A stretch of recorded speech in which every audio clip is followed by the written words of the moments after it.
Okay, so we have 2 chapters left. Now, I said before that there are only 5 things that can happen in a mechanism. Make a bond. No. First one is add a proton. So you do that with an acid. Take away a proton. That's with the base. You have an attack by a nucleophile and electrophile to form a new sigma bond. You can break a bond to form a stable ion or molecule or rearrange, right? Okay, I lied to you.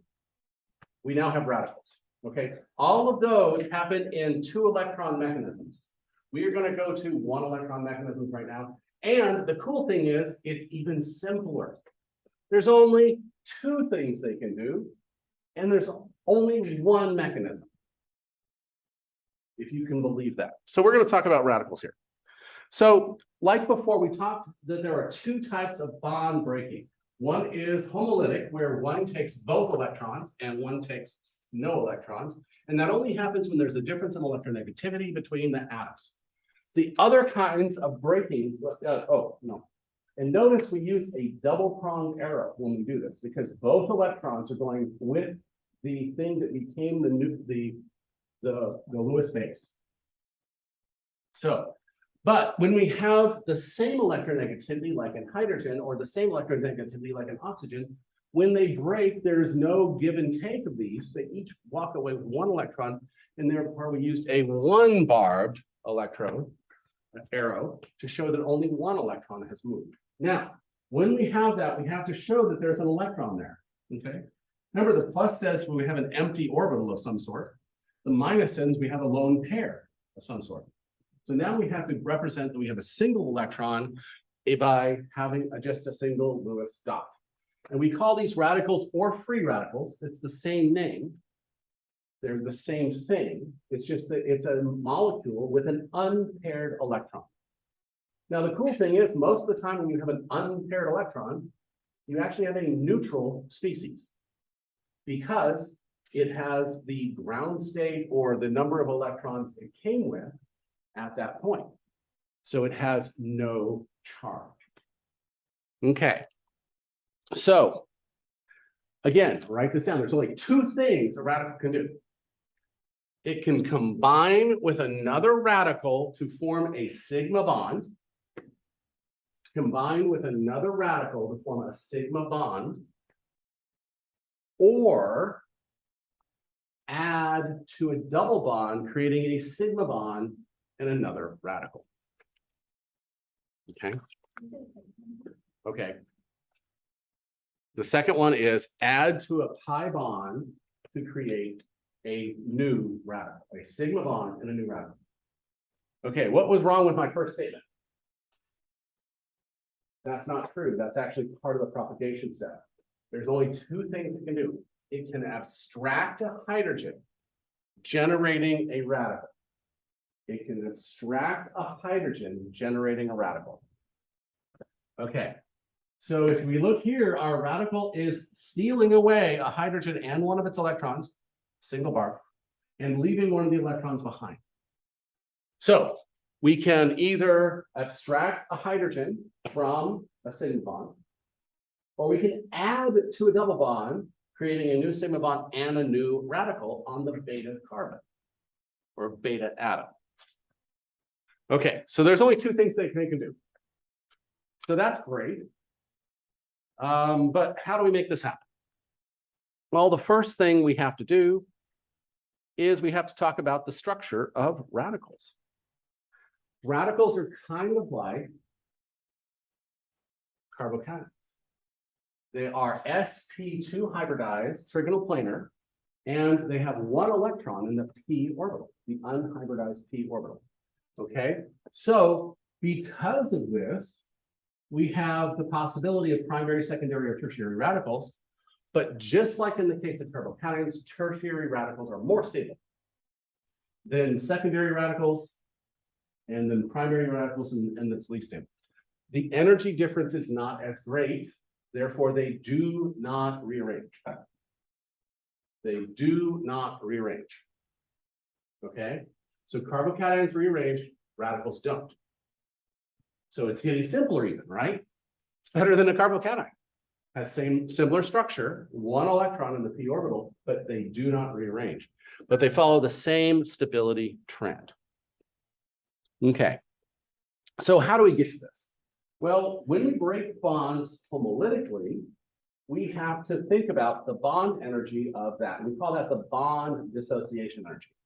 Okay, so the bond dissociation energy is saying that homolytic cleavage happens when we have weak bonds. Okay, so let me go ahead and pull. Actually, I'm going to stop sharing this screen and I'm going to start sharing this screen. All right. Actually, I'm going to not share that screen. I'm going to pull up my slide here. Okay, that was 10 review, open. Okay.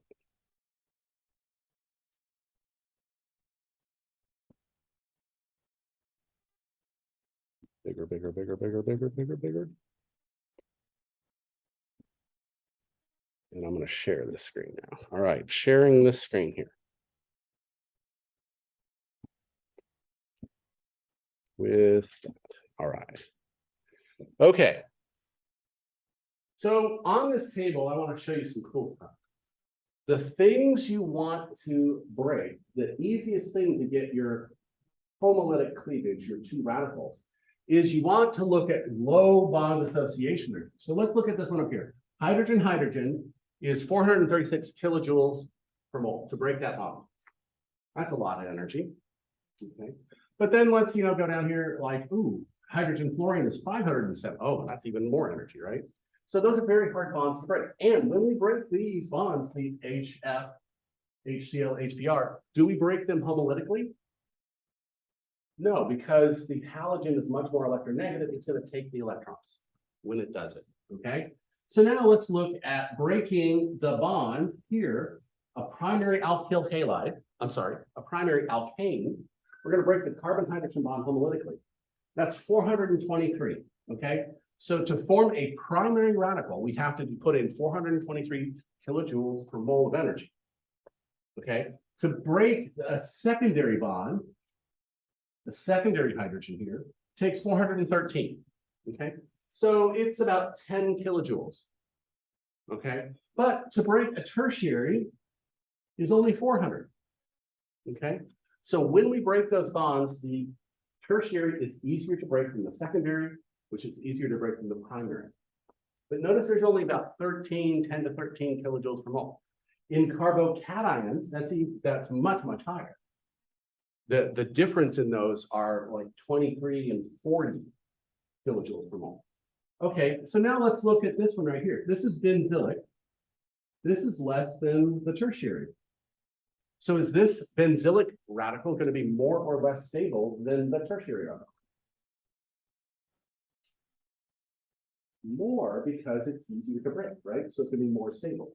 There's less energy in that bond. And an allylic right here is going to be even more stable. It's even less energy to break that. But how do we get our radical? How do we generate our radicals? How do we get this radical to start? Well, we want to break a very, very weak bond. So let's look here. Peroxide, between the two oxygens, they're never going to take both electrons to either side because they both have the same electronegativity. But it's a weak bond. So breaking peroxide is only 200. It's less than half. Breaking these T-butyl peroxide here is even less. And then look at this with these carboxylic acids here, 139 kilojoules per mole. It's less than a third of what it took to break that hydrogen way up there.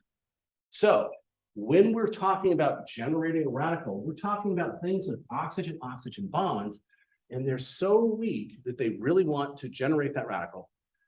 And the stability trend of our radical formed follows that same dissociation energy trend.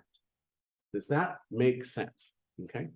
The weaker it is, the more likely it is to break. The more similar the electronegativities, the more likely it is to break homolytically.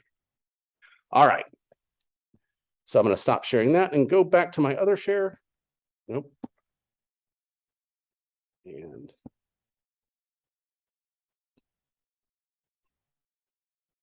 why am I paused? There we go. All right. So the whole driving force to form radicals is that bond dissociation energy and the fact that we have two things that have the same electronegativity. So let's look at the reaction that we have here to decide whether the reaction will progress or not. And we do that by adding up the dissociation energies of the reactants, and we add up the dissociation energy of the products, and we subtract the energy of the products from the energy of the reactants. Why? Well, if there's more energy in the products, then you have to put energy in. If there's more energy in the reactants, you're giving out energy. So if you're giving off energy, it's going to be exothermic. It's going to progress easily. All right, so let's look at that. When we have this reaction, we're going to react hydrogen with fluorine to make two equivalents of HF. Okay, sounds like a very fun reaction. I hope you do that in a very stainless steel container. All right, so the dissociation energy for hydrogen is 436 kcals per mole. Oh, fluorine's a little bit easier. It's only 156 kcals per mole. Okay, but the dissociation of HF by itself is 570 kilojoules per mole. Okay, so that's a very strong bond, right? So if we took that, oh, but wait, hold it, we're making two equivalents of that. So that means the total energy on our products is going to be 1140 kilojoules per mole. Okay, so that means that we have our starting materials right here minus our products here gives us a negative 154, meaning that our energy, potential energy, went down from starting materials to products, so it's negative. And when it's negative, it's exothermic. Okay, so it gives off a huge amount of energy when it does this. So this reaction happens spontaneously and very, very exothermically. Okay, so when we look at that stability of those radicals, we can see that breaking the primary bond is going to be that 423 we looked at on the previous chart. Breaking the secondary is 413. So that same driving force is giving us more energy released. Therefore, our primary radical is less stable and harder to make. Our secondary radical is more stable and easier to make. And our tertiary radical and our benzylic radical and our final radicals are even more easy to make. All right, questions about the driving force of these radical reactions? All right, so now that we have the radical reactions, the first thing we need to do is we need to overcome that dissociation energy somewhat. We have two ways to do this, okay? We can use heat or light. Okay, heat is the little delta, light is the little nu.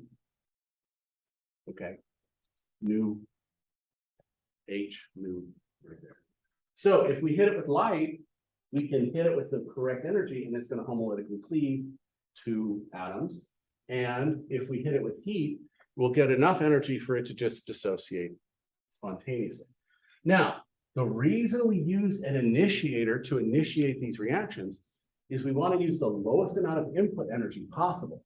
So that means we want to use the dioxygen compounds, peroxides. There's peroxides and peracids. Those are the ones we're going to use here because they have that weak oxygen-oxygen bond. Okay, that weak oxygen-oxygen bond is going to make it so easy to do with just a little bit of heat or a little bit of light. For example, one of the most common initiators used is called benzoyl peroxide, which if you've ever done a phase regime, you'll know that that's in there as an antibacterial agent. Well, it turns out benzoyl peroxide, if you heat it up to 60 degrees, will spontaneously generate radicals. 60 degrees C, not that. So that means you can initiate the reaction. There's another one that we use a lot called AIBN. You have to heat it to 80 degrees C for it to start dissociating. So you can choose the temperature of your reaction by choosing your initiator. The weaker the bond, the less energy you have to put in. Okay, so now there's only two things that a radical can do. Abstract a hydrogen, generating another radical. Add across a double bond, making another radical on the beta carbon. Okay, but there's only 3 steps in every radical reaction. The first step is initiation, generating a radical. And usually you generate it with some kind of oxygen-oxygen bond, okay? The second step in the mechanism is what we call propagation. That's where those two other reactions happen. Abstraction of a hydrogen generates another radical. Addition across a double bond generates another radical, meaning every time it reacts, it generates another radical. So it's propagating, always generating a radical, always generating a radical, always generating a radical, until you got to end the reaction somehow. And so we have termination steps. Termination steps are where you actually typically have radical combining to form a sigma bond. And that stops the reaction because there was no radical generated. So what does that look like? Okay. So in everything that we have, we want to take something that has a weak bond and add enough energy with heat or light to generate our radical. And that's always the initiation step. That's always the first step. Okay. Now, the next step is where we do either a hydrogen abstraction or we add across a double bond. In this case, we're going to have the chloride radical abstract a hydrogen, generating a neutral molecule and another radical. Now, that radical can now either react with another thing of hydrogen, and another methyl group here, and go back to methyl and generate another radical, or it can react with a neutral molecule of chlorine, generating a new sigma bond and another radical. This one can then go back here and do this, and this one can go back and do this.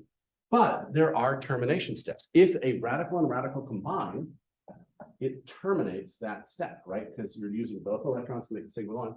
But this isn't that bad because we're already adding heat or light to break this bond, so we can put that back in. However, this is the product we want. We can have a radical of chlorine and a radical of the methyl combined to get the product we want, which is that methyl chloride. However, there is the possibility of a termination step that doesn't produce the product we want. And that's when we have a carbon radical combined with a carbon radical, generating a strong sigma bond that is now one carbon longer than the product we want. Okay. So these are the steps. Number one, you're going to break some easy to break bond. Chlorine-chlorine bond, bromine-bromine bond, oxygen-oxygen bond. Those are our initiators. Propagation. We're either going to abstract a hydrogen or add across a double bond. Termination, radicals to generating a neutral species at the end. No radical in the species. Does that make sense? Okay. So this works for both bromine and chlorine. They actually act as their own initiator. Okay. That's a weak enough bond. Those are big enough atoms. They will break apart and generate their own radicals. Okay. But that's not always the case. Now, let's talk about regioselectivity. Where is that chlorine going to go? Okay. Now, we have to think about it as, okay, if the secondary radical is more stable than a primary radical, we might get more of it. Okay, if we had a mixture in the reaction. And so let's look at that. And if we just take butane, we have two possibilities of primary radicals generated, which are going to be this side and this side. Those will generate primary radicals. And there's 6 hydrogens possible to be extracted, right? Hydrogen abstraction. Okay, now let's look at these. We have 4 of these secondary hydrogens to be abstracted, right? So that means statistically, if all things were equal, we have 6 hydrogens that would be available to us. And then we have 4 more hydrogens. There's a total of 10 hydrogens, right? So that means 60% of them are primary hydrogens and 40% of them are secondary hydrogen, meaning that we should get 60% should be the primary and 40% should be the secondary, if all things were equal. But we already know a methyl is harder to break. A primary is harder to break than a secondary. So that means there's a ratio of reactivity groups, okay? So if we think about that and we run the experiment and end up with 29%, which is less than we were expecting, and 71%, which was more than we were expecting, the reason for this has to be that the abstraction of the secondary hydrogen must be faster, right? Because if they reacted at the same rate, it would be that 60-40. But if the secondary is faster, that means it's going to happen more when we're doing it slower. So what does this mean? It means in the chlorination of an alkane. Remember, alkanes don't do much, they only burn. Well, this is the next thing we get to do with alkanes. We get to do this halogenation, radical halogenation. In alkanes, the primary goes at a relative rate of 1. Okay, so just relatively, it's like, okay. So for every 1 primary that reacts, 3.8 secondaries react. And for every primary that reacts, 5 tertiaries react. Which means this is happening 3.8 times faster, and this is happening 5 times faster than the extraction of a primary hydrogen. Okay, so if that's true, then does that jive with our experimental results? Okay, statistically, it should have been 60-40, but we have a reactivity ratio. So if we have the number of hydrogens, and these are the primary hydrogens right here, times their reactivity ratio. So we have 6 hydrogens, and its relative reactivity ratio is 1, gives us a total of 6 possible reactions happening at any unit and time. Okay, now let's go over here. We have a total of 4 of these secondary hydrogens, but the reactivity ratio is 3.8. So 4 times 3.8 is equal to 15. So when those 6 hydrogens reacted in their primary, we had 15 react in the secondary. Okay, now that's a total of 21 reactions per unit time. Okay, so if we look at 6 divided by 21, that unit time, that's 20% of the reactions went to the primary. And if we took that 15 and divided by that total number of reactions, 21, that was 71% of those reactions. What was our predicted? 60-40. What was our measured? 29-71. In fact, the predicted versus the measured is how we actually measured the reactivity ratios. And those reactivity ratios work every time with chlorine on a substrate. Primary, secondary, tertiary abstractions will all follow this trend. Okay, so, well, that's, not a great, we got 30% of our material being something we don't want. What can we do with that? Well, let's look at bromine. Maybe bromine's there. Okay, chlorine is more reactive than bromine. Bromine has bigger bonds, so maybe there's different reactivity. So we measured in chlorine that the relative reactivity ratio is 1 for primary, 3.8 times faster for secondary, and 5 times faster for tertiary. So let's run that same reaction, but use bromine instead. Layla? Resin.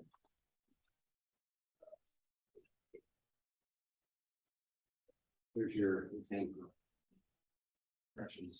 Do it midnight tonight. Okay, so if we did that same reaction and measure the relative reactivity ratio of the primary bromination versus the secondary bromination versus the tertiary bromination, we see that primary is going to be 1 because it's relative. And then it's 82 times faster for a secondary.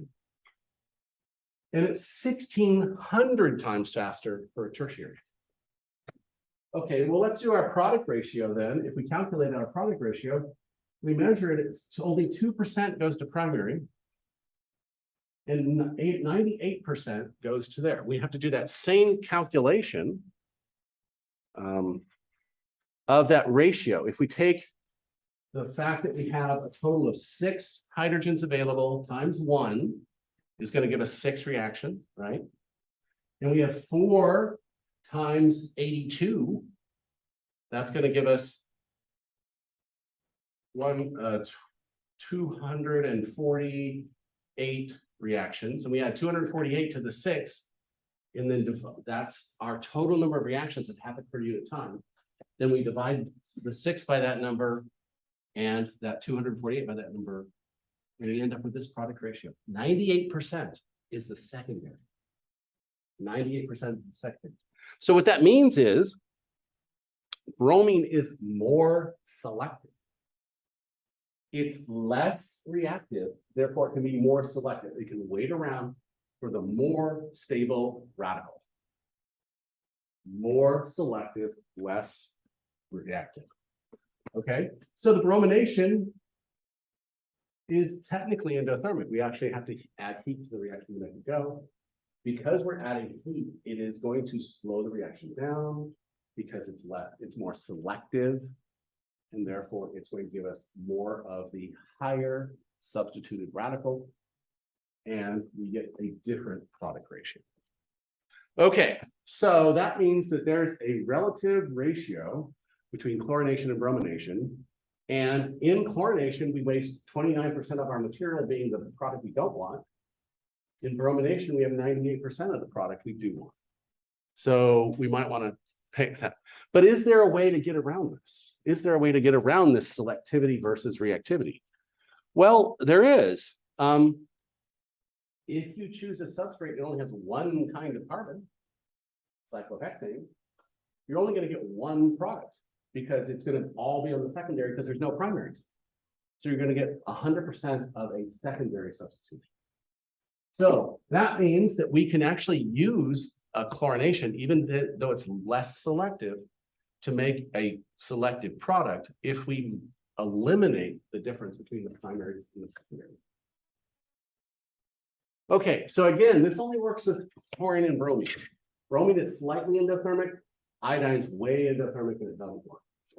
Chlorine is exothermic. Fluorine is very exothermic and literally it explodes. So we don't want to do that. So we only do this with bromine and chlorine, and they are their own initiator. All you need is heat and light to generate the radical. All right, questions about that? Okay, so that's halogenation. You can only use bromine and chlorine. Bromine's more selective, chlorine's more reactive. Okay, what if we want to add something else? Okay, well, let's look at the hydrohalogenation of alkenes. And you're like, but we already did that in chapter 8. Okay, we did. And what kind of product we did? We always got Markovnikov's addition. The hydrogen is going to go on the less substituted side, and the halogen is going to go on the more substituted side. Well, guess what? We have a nice cool reaction here, is that the fact is, we're going to reverse that. We're going to get an anti-Markovnikov product if we use a radical mechanism. So guess what? This is a new reaction. This is an anti-Markovnikov hydrohydrobromination. Okay, so how do we do that? Well, if we look at what we expect it to do, it'd be on the top reaction here, where we expect the hydrogen to go on the more hydrogenated side, the bromine to go on the more substituted side, giving us our secondary bromine. Okay, but if we use a peroxide, we've changed the mechanism. Remember, we're forming a carbocation in the first one, in chapter 7 and 8. We're forming a carbocation. Here, we're not forming a carbocation, we're forming a radical. And we're going to want to form the more stable radical. Okay, so the idea here is that by changing the mechanism, we can swap the favorite on where the hydrogen is going to go. So how does it work? Okay, well, the first thing we got to do is we have to initiate our system with peroxides. And in this case, we're using peroxides to generate our radicals. And this is the radical that will form, that will do the hydrogen abstraction on our substrate. Or in this case, we already have a double bond. So we're not going to abstract hydrogen. We're going to add across the double bond, generating a radical. Okay, we're going to add across the double bond, generating. So here's what we're going to do. We're going to take our radical, And we're going to break HBr apart to create a bromine radical, and we're going to create an alcohol. The bromine radical is going to react with our substrate. Okay. So the thing it's going to do is it's going to add across the double bond, generating a radical. Which radical is more stable, primary or secondary? Secondary. So we're going to try to generate a secondary radical, right? So our bromine is going to come in and hit our primary carbon using one electron from the double bond here, leaving the other electron on the secondary carbon. Now, our substrate here can abstract the hydrogen from HBr on the secondary carbon to generate our final product and another equivalent bromine radical. So why is it anti-Markovnikov? In the case of the carbocation, you were generating the more stable carbocation, which was secondary. And the hydrogen attacked first, generating the positive charge. In the radical mechanism, the bromine is attacking as a radical, generating the more stable secondary radical. Then the hydrogen that's subtracted from another equivalent HBr generating on top. That's why it's backwards. That's why it is anti-Markovnikov. In both cases, we're forming the more stable intermediate. One's a carbocation, one's a radical. So then we can have radical-radical coupling as a termination, but then again, oh, we have light there, so we probably don't heat it up as much. Then we can have termination with our secondary here, so we can actually get a dibromo compound out of it. Or we can get a termination step where we have a radical on the carbon, terminate with another radical on the carbon to generate a bigger carbon chain. Luckily, these are much slower than this, and therefore it continues to go around. Would our solvent have to be peroxide in this? No, the solvent is usually something that supports radicals. It can be water. It can be something that's not going to react, like not an alkane, because that'll react. Water is very common, and also acetic acid is very common. Water itself can't be halogenated or can't make radicals very easily, but it supports radicals. Okay, and a lot of these are actually done also in gas phase. You can actually just do them all in gas phase too. So do we see why we get the opposite, the anti-Markovnikov product using peroxide? Bromine attacks first, therefore giving the secondary radical. In hydrogenation without peroxide, hydrogen attacks first, giving us the secondary carbocation. Okay, so it's all about that stability. Now, one of the issues with this is we don't form a carbocation and radicals don't rearrange. Remember, in our other one, we always had a chance that would rearrange to give us our tertiary bromine. That will never happen in a radical reaction. You're always going to get your lowest order, usually primary, alkyl halide out of the reaction. Okay, so let's talk about stereochemistry. If it's kind of like a carbocation, right, then it's going to have the unhybridized P with an electron in it, which means the stereochemistry is going to be the same as carbocations, meaning it's going to be a mixture, a racemic mixture in our system. Okay, because it can attack from the top or the bottom to give your intermediate your radical intermediate can be attacked at the top or the bottom. Therefore, it does not have stereochemical control. You're going to get a mixture of R and S if you form a chiral center. Okay. All right. Questions on stereochemistry or mechanism? Again, the cool thing is,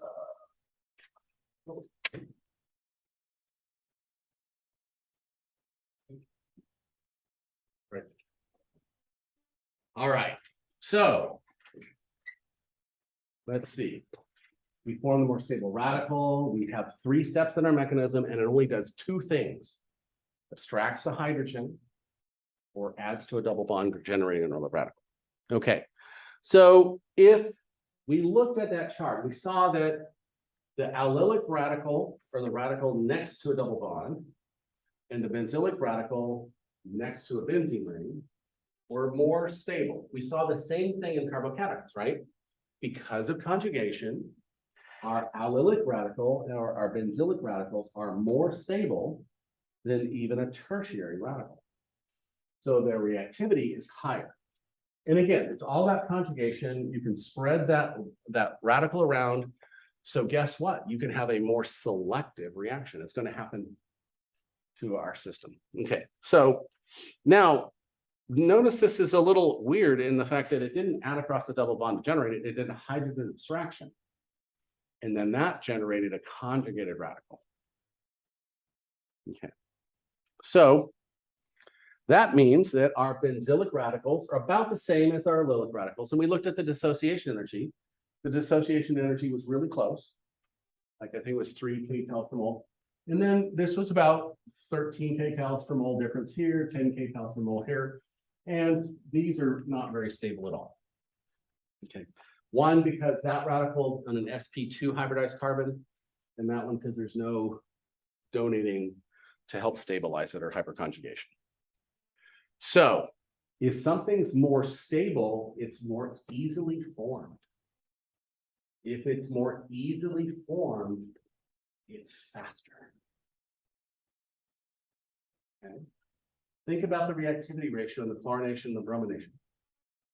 The tertiary was more stable to form and it reacted faster, but we also had selectivity with our bromine being more selective, but it still went faster on the tertiary.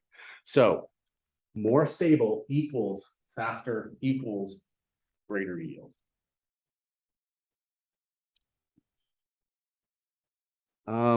Now, in the case here, we're deciding where is that bromine going to go in our radical reaction here. So if we form our radical here, it's going to go back and forth, back and forth, back and forth. And so this is slightly more stable. So we're going to have it over here slightly more of the time, which means we're probably going to get a tertiary halogenation here in that allylic position to our double bond. You know, it's the one bond over. However, if we do our hydrogen abstraction here, it's going to go primary, secondary, which means our predominant product here is going to be a tertiary. Our predominant product here is going to be a secondary. It's all where you generate your radical. Okay. Okay. So, unfortunately, when you use bromine, it can be even, it's more selective with the regular alkanes. But now that we have allylic and benzylic, they're more reactive. So we might get other products we don't want. So what we're going to do is we're going to change the mechanism slightly to make sure we have very little bromine there, because that could add across the double bond, or that could add across the benzene. So we're going to change it a little bit so we have very little bromine radical around, no bromine bond to add across our double bond. And we do that with using a new reagent called N-bromosuccinimide. So this right here, the nitrogen containing compound succinimide, usually has a hydrogen there, but we can take that off and put a bromine there. And what that does is that means that when we do that, we are not going to have bromine add across our double bond. So we're not going to get a dibromo compound. Okay. We're going to make a bromine radical by using heat, light, or peroxide, and we're going to get allylic halogenation. Bromine would add across the double bond, NBS, N-bromosuccinimide, will give us allylic halogenation by a radical mechanism. How do we know it's a radical mechanism? We used heat, light, and or peroxides. Whenever you see heat, light, and or peroxides, and something that has like, you know, like a bromine or a chlorine or an oxygen-oxygen bond, think radical mechanism. Okay, so the mechanism lies in the fact that we, number one, can generate a radical, an oxygen radical, with using our initiator, our peroxide or peracid. And then we're going to have a homolytic cleavage to generate bromine radical. Okay, now it's important to note that we don't have bromine double bond. That would add across the double bond. But we did generate the bromine radical, which means we're going to do a hydrogen abstraction allylic. It's going to do a hydrogen abstraction allylic, generating a radical, an allylic radical, and HBr. Now, what we're going to have to do is then have the N-bromo-6-inidine react with the HBr to generate a bromine radical, which then gets consumed here, okay? So now, we already have a radical here. This bromine that is formed in very little concentration is not going to add across the double bond because there's already a radical. The radical's directing it to do a radical reaction here, generating a bromine radical, which then will go through this again and generate one more equivalent of the bromine, which is going to react in a radical because there's already a radical present. So we have very little bromine, Br2, present, and because we have very little bromine present, we're going to do the allylic halogenation. Okay, start. All right, that's 11 o'clock. Let's go ahead and take a couple-minute break. And Kevin already picked up your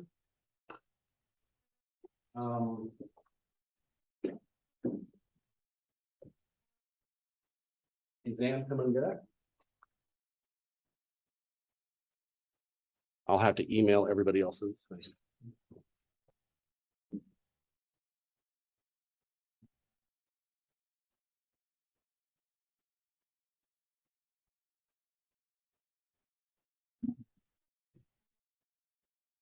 Pause. Zoom recording. Okay, so we're going to finish out this chapter today. I have moved your reaction tables to Wednesday night. Okay, so we're going to be able to do them Wednesday night, and that's our last activity. So we're going to do that. So let's think about the regio chemistry of that. So if we have the possibility of having a primary radical or an allylic radical, we're probably going to have the allylic halogenation happen at the more substitute. So let's look at our product ratio here. We have 1 butene, which means we can generate the radical here at our secondary carbon, but remember, it's in resonance with our primary. Okay, so that means we're going to have a little bit of this and some of this. We're not sure which yet. So if we do this, we're going to have the ability to have halogenation. It's going to be at this site here or at this site here because that radical is in resonance, right? So our two possible products are the 3-bromo-1-butene or the 1-bromo-2-butene.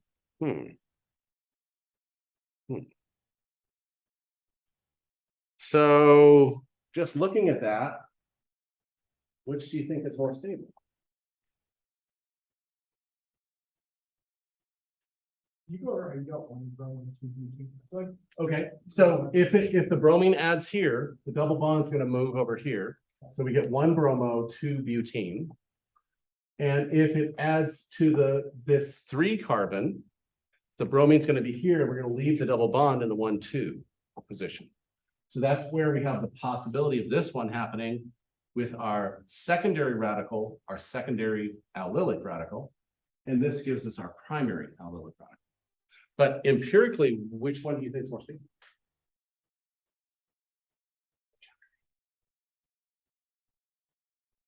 The internal alkene might be more stable, so we might shift the product there.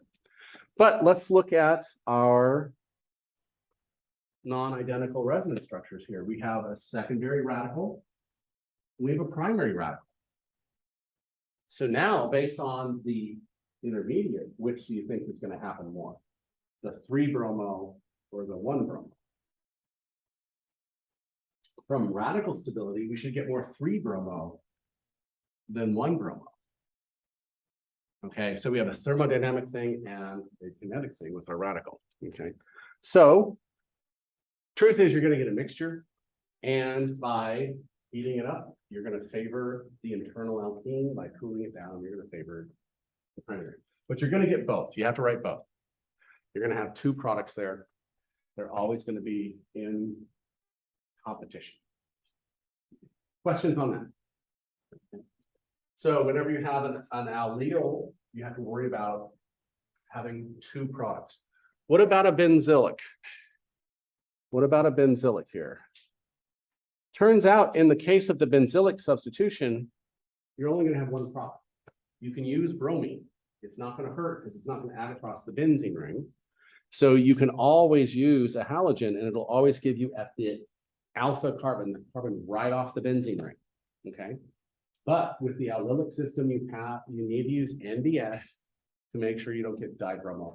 All right. Okay, so allylic, and the last section in our chapter here on radicals is about polymer chemistry. Now, I really like polymer chemistry. I've been doing it since 1987. Been doing polymer since 1987. So, and this one is a really cool one because we're taking that propagation step and we're adding across a double bond, generating a radical that adds across a double bond, that generates a radical that adds across a double bond, and generates a radical, and keeps going. That's how most industrial polymers are made, like high density polyethylene or polyethylene and polypropylene. You know, the plastic bags you get in the big plastic tubs. Those are mostly made by this method. Okay, so let me talk about what a polymer is. Polymer just means many mers. Mer is a unit. It can be anything. Here we're going to look at organic things that are usually something like a vinyl group or a double bond. We're going to add across that double bond and generate a radical. Okay, so if we call polymer, it's really lazy because it just means many, right? So if you have one, that's a monomer, because you only have one. If you have two, it's called a dimer, primer, tetramer, etc. When it gets so big you can't count them all, you just call it a polymer. These can actually have molecular weights of millions. One molecule has 1,000,000 grams per mole. Okay, so that's like multiple tons just for one mole of the polymer. Okay, so when we take these monomers, those individual units, and hook them together, and so we get these big long chains, we call that a polymerization, making a monomer into a polymer. And in this case, we're going to use radical chemistry and a vinyl group, a double bond. The great thing about radical polymerizations, the great thing about radical reactions is they only do two things.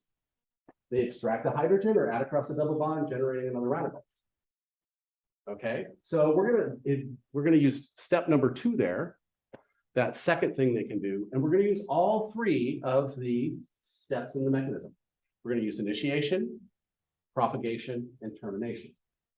So those are the 5 things you need to know about radicals. Add the NBS and vinyl. So those are it. So in the case of this, we can have anything. We could just have ethylene, and where Z is H, and we can make polyethylene.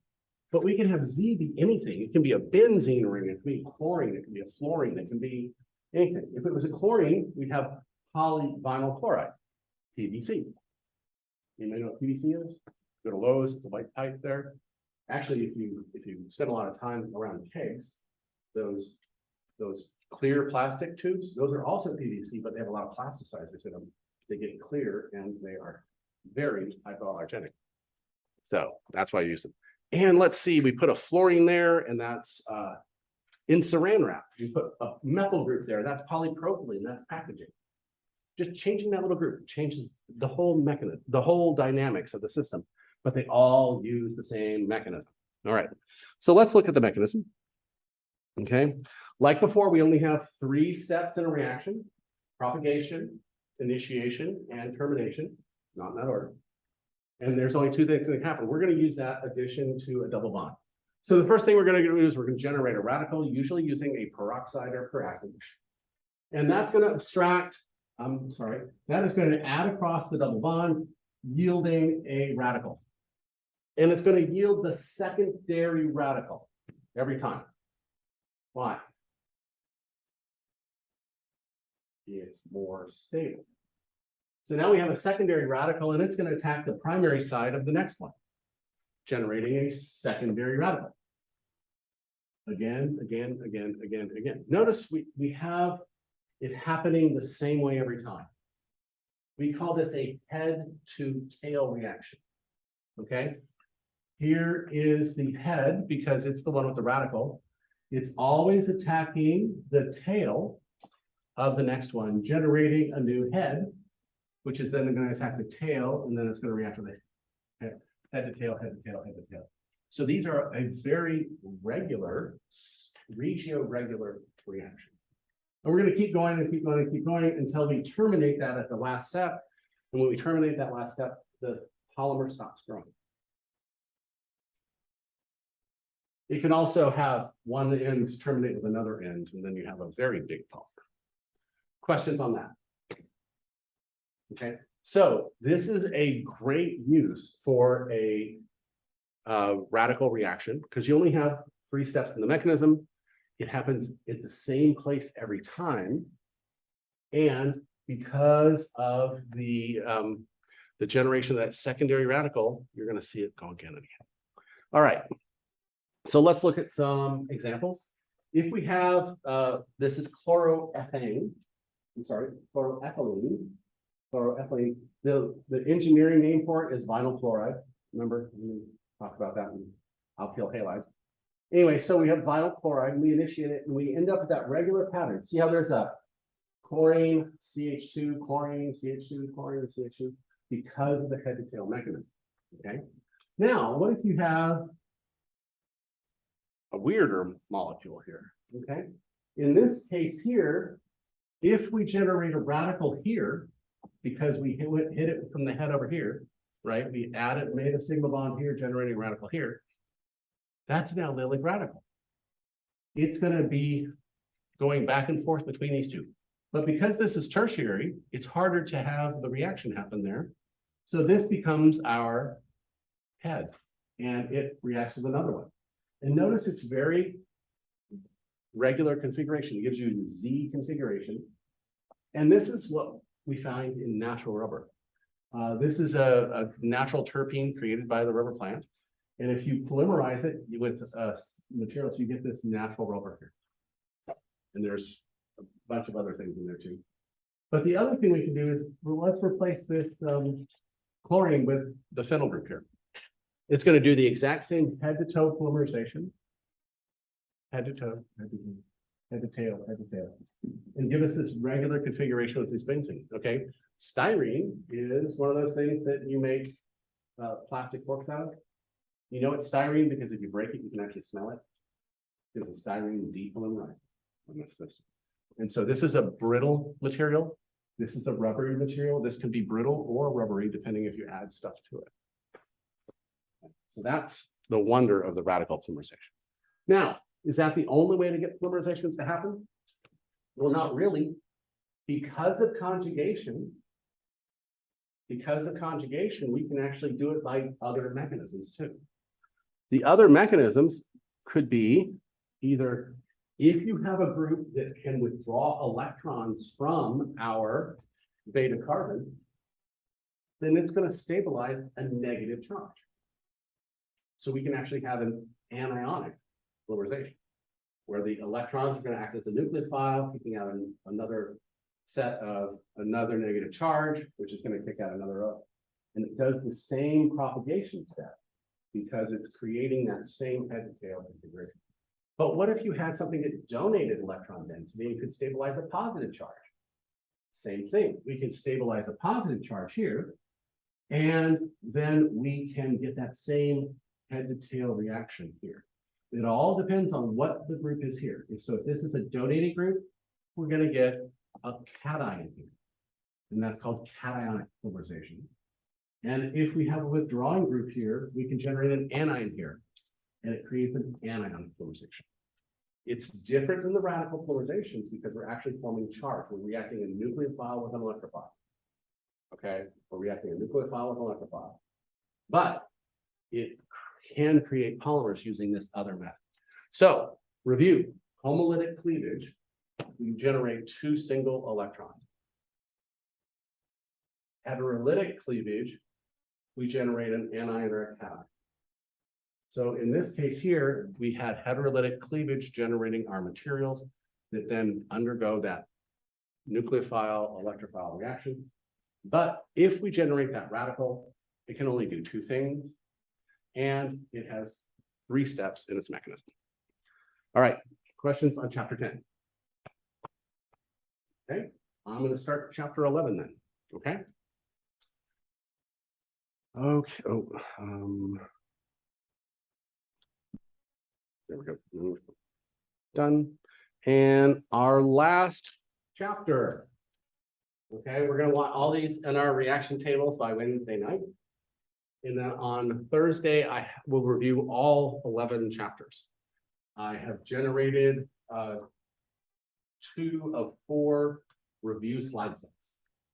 All of them will be available hopefully tomorrow. Okay. In fact, I've already posted the one for chapter 10 and 11. So you can go to the Canvas and find that.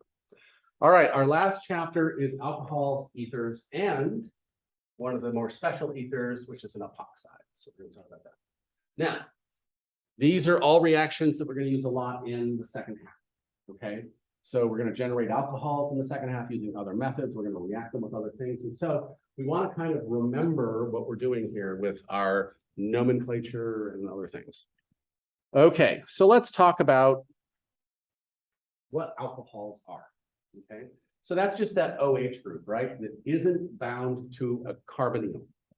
If it's bound to a carbonyl, it's a different functional group.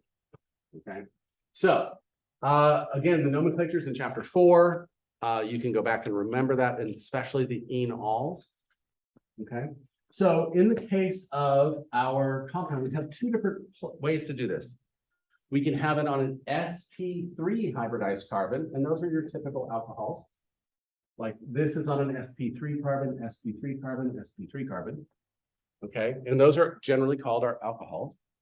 But we can also have it on an sp2 carbon. In the case of this one right here, we have the enol. In this case here, we have an OH on a benzene ring, so it's a phenyl alcohol or phenol. Phenyl alcohol, phenol. Okay. And this one is an enol too, but we have it on the sp2 hybridized, sp3 hybridized. This is an enol. Don't forget enol as well. And then this is our OH group on that benzylic position. This is on the phenyl position, phenol. This is the benzylic position, benzyl alcohol. Okay. So again, don't forget that. Go review the nomenclature. But ethers are always substituents. We have to use that word alkoxy. Alkoxy. So if it's 3 carbons, it'll be propoxy. If it's 2 carbons, it'll be ethoxy. If it's 1 carbon, it's methoxy. It's always a substituent, and the alkoxy is always the shorter chain. Okay. We have kin can have symmetrical, so this is diethyl ether, or unsymmetrical methyl ethyl ether. So it doesn't really matter which functional groups you have, they're all possible, but some are easier to make than others, and I'll talk about that in a minute. So our ether system is kind of unusual because we have, of course, the IUPAC name, the systematic name, and then the systematic name, we have to take whatever the number of carbons is in the shortest chain and add oxy to it. So if it's 1 carbon in the shortest chain, it's methoxy, ethoxy, T-butoxy, isopropyloxy, whatever the substituent is, whatever that alkyl substituent is, has to have that on there and the oxygen. Now, you take the longest parent chain, in this case, 1, 2, 3, 4, 5, pentane, you locate your alkoxy group by number. So here we have 2-methoxy pentane, and look, I got a methyl group, I got an oxygen, I got a methyl group and an oxygen, but our longest parent chain is 2 carbons long. So that means it's dimethoxy ethane. So we can use that diol, triol. Oh, we haven't done that yet. Sorry. So we can use that di-tri with the substitutions on the ethers as well. Okay.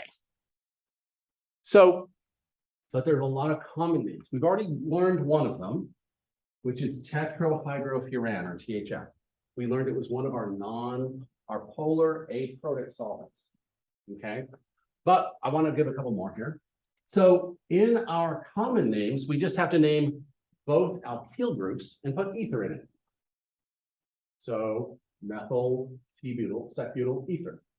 Ethyl, ether, ethyl, ethyl, so it's diethyl ether. Two methyls, dimethyl ether. So that's the simple way. If you have it divided into two words and one of them's ether, that's a common name. Okay. So we also have cyclic ethers, and the smallest of which is a 3 rings, and we would have called that cyclopropane, right? When we put an oxygen in it, we call it oxocyclopropane, meaning we're replacing one of those carbons and hydrogen and 2 hydrogens with the oxygen. So it's oxocyclopropane. It's also called oxirane or ethylene oxide. We'll get to ethylene oxide. But then we have 4. So we replace 1 carbon, so it's oxocyclobutane. And this is technically oxocyclopropane. Now, industrially, they actually make it from a gasoline derivative called furan. Furan has a double bond here and a double bond here. So when they add 4 hydrogens, or they hydrogenate the double bonds, we get to tetrahydrofuran. So you're just hydrogenating a furan to get that. And then there's another one right here. This is 1,4-dioxycyclohexane. So we replace 2 of those carbons, and we end up, that common name is 1,4-dioxane. You may have heard of dioxanes. It used to be a pesticide used. Well, those are benzodioxanes, and they are very environmentally persistent. We went away from them like 35 years ago, and we still find it in the water. So, but that's the substructure. Questions on common names? The most important is ethylene oxide or oxirane and THF or tetrahydrofuran. Okay. So now we're going to talk about the oxirane because that really has a special industrial name. The industrial name is epoxy. Okay. You've heard of epoxy glues, right? Well, the epoxy glues have this as their functional group that happens on them. Okay. So when we have this, we call this ethylene oxide because they actually make it from ethylene. You can have a double bond here and you add the oxygen across there. We'll show you how in a minute. And so that's why it's called ethylene oxide. But epoxide is where you're going to see the most common name for epoxy. So both of these are the more common names, but the proper name is oxocyclopropane. Okay, so what's unique about this compared to cyclopentane, right? Well, cyclopropane, what was the problem with cyclopropane? It had a lot of ring strain, right? It was the highest ring strain material we have. So we have an ether here that wants to spring open. It wants to spring open because of that ring strain. So we can take that ring strain and use it for reactivity. And that's what we're going to do. Okay, so this ring strain makes it more reactive than other ethers. In fact, other ethers are very poor reactivity. So we'll have an opportunity to see that. Okay, so there's a lot of common names associated, and a lot of it's made from what the engineers made it from.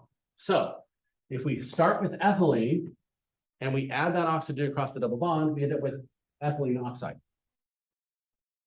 The oxide of ethylene. And if we start with propylene, we have propylene oxide. So those are the common names for that. So unfortunately, with the systematic names, it's much easier because you know that the epoxy is going to be generated on your lowest carbon here.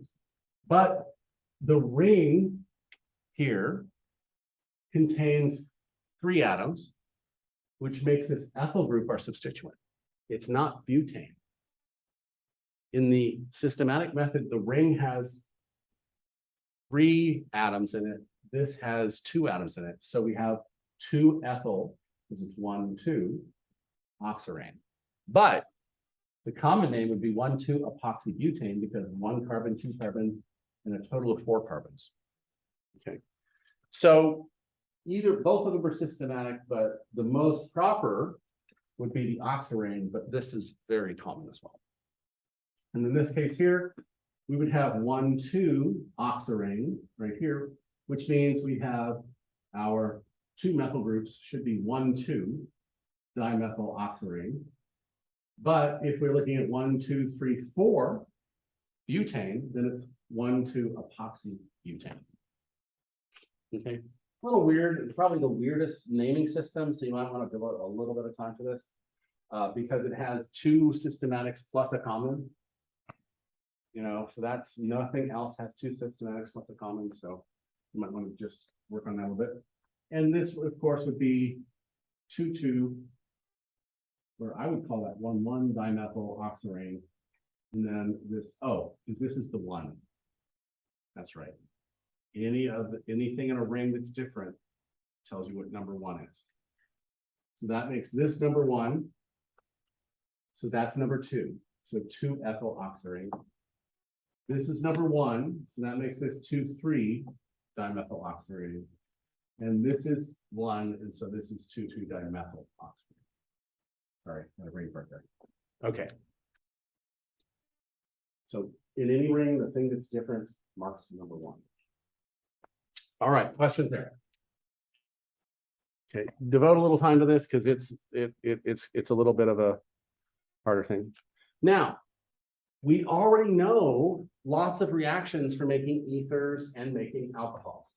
We learned those with the reactions. We can do substitution reactions with alkoxides and hydroxides on alkyl halides. We can do addition reactions across double bonds, and we have selectivity and regioselectivity based on the reagent we choose. Okay, so in the case of this, we can get a primary alcohol, secondary alcohol, tertiary alcohol, tertiary ether, secondary ether.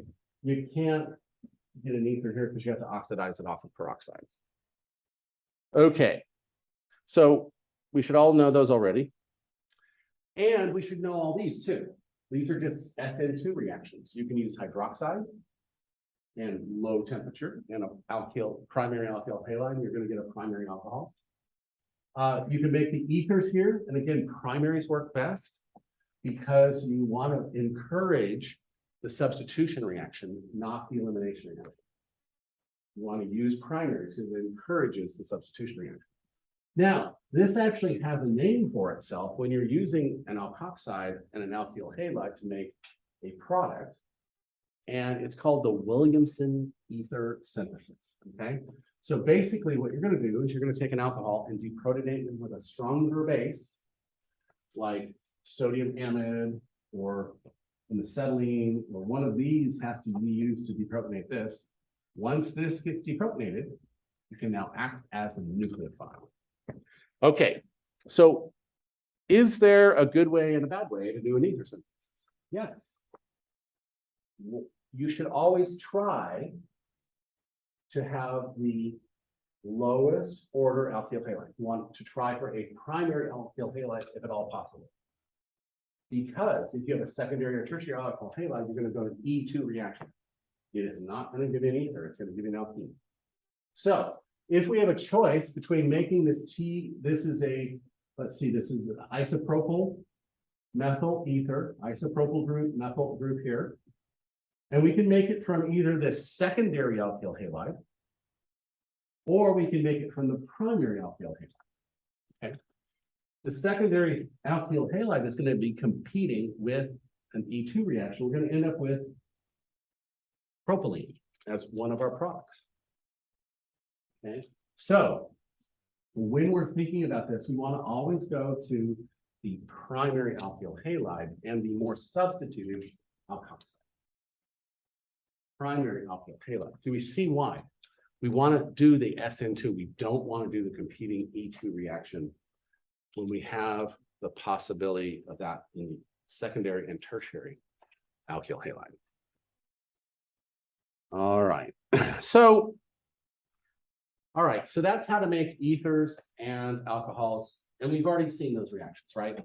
It's chapter 8. That's chapter 6. Now let's move on to something a little different. Okay, we've seen how to make alkyl halides into alcohols, but we can actually make alcohols into alkyl halides using different reagents. Okay, and we can do that a couple different ways. We can use an SN1 reaction, we can use an SN2 reaction, we can even use some exotic reagents to make it happen better. So in the case of our alkyl right here, if we take just a nucleophile of a halogen, it will not displace hydroxide. Wow. What's the basicity of all of the halogens? They were all strong acids, so they have weak conjugate bases, right? So if we're kicking out hydroxide, that's a strong base. The reaction does not work. It will not lose that way. So what do? Well, we make the OH a better leaving group by protonating it. Add a proton, take a proton away. We protonate it. And if we protonate it, that makes water a good leaving group, and we can end up with our alkyl halide coming in a two-step SN2 or SN1 reaction. Okay, so let's look at how to do that. So we want to do something with a strong acid, HBr, HCl. We're going to protonate our alcohol, and then our bromine becomes our nucleophile and kicks out neutral water. Same thing will happen with our HCl. Okay, so the reaction mechanism's a little different because your methyls and your primaries undergo SN1 reactions because they can't form carbocations. Your secondaries and tertiaries will undergo SN1 reactions. It's going to protonate the OH, the water's going to leave first, giving you a secondary or tertiary carbocation, which means stereochemically, the methyl and the OH will always give inversion of stereocenter, but your secondaries and tertiaries will always give a racemic mixture because you form the carbocation. Okay. In fact, looking at the stereocenters is how you know which mechanism it went through. Okay, so is there a reason one would go versus the other? Well, turns out that the HI is much more reactive than HBr, and HBr is more reactive than the HCl. Okay, and that's because iodine is a better nucleophile than bromine, which is a better nucleophile than chlorine. Which means chlorine by itself does not work on primary alcohol. We have to make the OH an even better leaving group than water because it has to do under an SN2 reaction. You cannot form that primary carbocation.